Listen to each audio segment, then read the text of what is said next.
Bonjour à tous et bienvenue dans cette nouvelle critique qui sera aujourd'hui consacrée à Whiplash de Damien Chazelle. Comment est votre blanquette?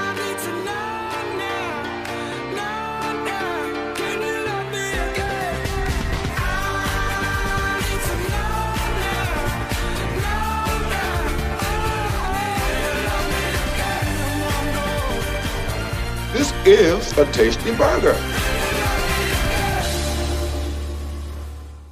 Ah, Whiplash. De par sa bande-annonce qui a su titiller son public, mais aussi grâce à la hype sérieuse qu'il a engendrée dans différents festivals, on l'attendait avec une certaine impatience, mais aussi avec une certaine appréhension quand certains critiques l'ont vendu comme la révolution ultime du film musical. Mais après visionnage, force est de constater que c'est effectivement le cas. Car en décrivant la volonté de son héros Andrew, jeune élève d'un conservatoire de Manhattan bien décidé à rejoindre les batteurs de légende, Damien Chazelle transcende largement ce postulat de base, créant autre chose qu'une simple œuvre de cinéma.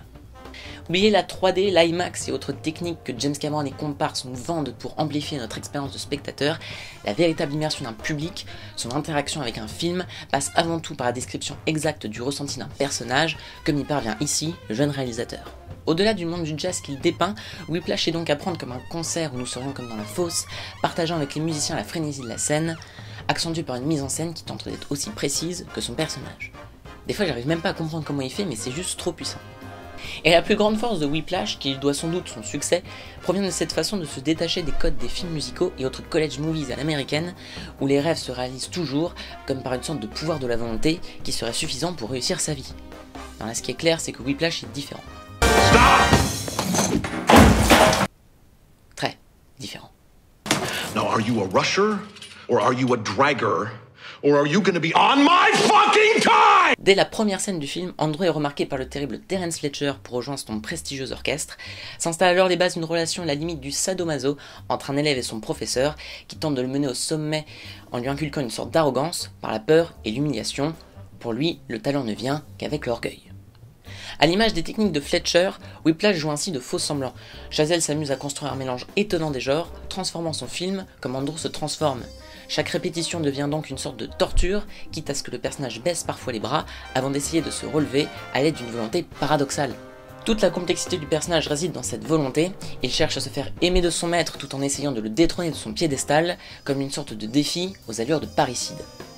A l'instar du Black Swan de Darren Aronofsky, Whiplash dépeint l'univers pour ensuite le rétrécir, rendant le monde d'Andrew un état de microcosme dans lequel il s'enferme dans sa quête vers la perfection.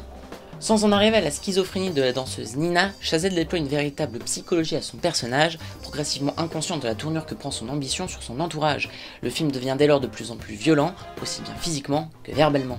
On comprend mieux dès lors pourquoi le cinéaste s'est efforcé de créer une vie autour du monde de la musique, car très vite Andrew s'en éloigne, comme le reflète sa rupture cinglante avec sa récente petite amie. This is why I don't think that we should be together.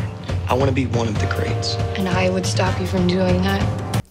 Au sein du conservatoire, Fletcher crée donc volontairement un esprit de compétition entre les élèves, les menant à un égoïsme et un individualisme qui eux seuls peuvent les mener au sommet. Petit à petit, on assiste donc à la transe que le batteur recherche en jouant, qui engendre un oubli progressif de ceux qui l'entourent, notamment d'un père qui se voudrait concerné. How's it going with the studio band? Good. I think he likes me more now. His opinion means a lot to you, doesn't it? Whiplash est ainsi le récit d'une métamorphose kafkaïenne, immonde à première vue mais finalement nécessaire.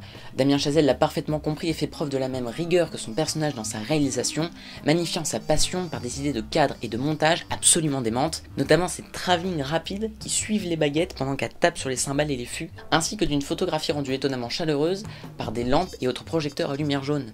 Néanmoins, si le cinéaste comprend le point de vue de Fletcher, son film ne parvient jamais au happy end voulu par Andrew, de par ses sacrifices perpétuels pour devenir le meilleur. La mise en scène reste alors presque en permanence anxiogène, et Chazelle réussit, au travers du rythme de son instrument, à étirer ces moments de tension de façon tarantinienne, jouant même de la violence et du surdécoupage de certaines scènes de batterie, qui ne sont pas sans rappeler dans leur construction la séquence de la douche de Psychose. Don't slow down. Mais Whiplash a également la chance de pouvoir reposer sur un casting d'exception. La révélation Miles Taylor nous fait ressentir toute la souffrance de son personnage, tandis que le traumatisant J.K. Simmons trouve ici le rôle de sa carrière. Plus qu'un simple rythme de batterie, Whiplash résonne après visionnage comme une pulsation cardiaque, la nôtre, provoquée à accélérer suite à l'expérience de ce bijou de cinéma, maîtrisé de bout en bout, et qui nous prend au trip jusqu'à son final orgasmique, qui nous montre que la vraie jouissance se trouve dans la douleur. Voilà, c'était mon avis sur Whiplash que je vous recommande donc vivement de voir si ce n'est pas déjà fait. Allez au cinéma et on se revoit bientôt. All right, gang. Whiplash.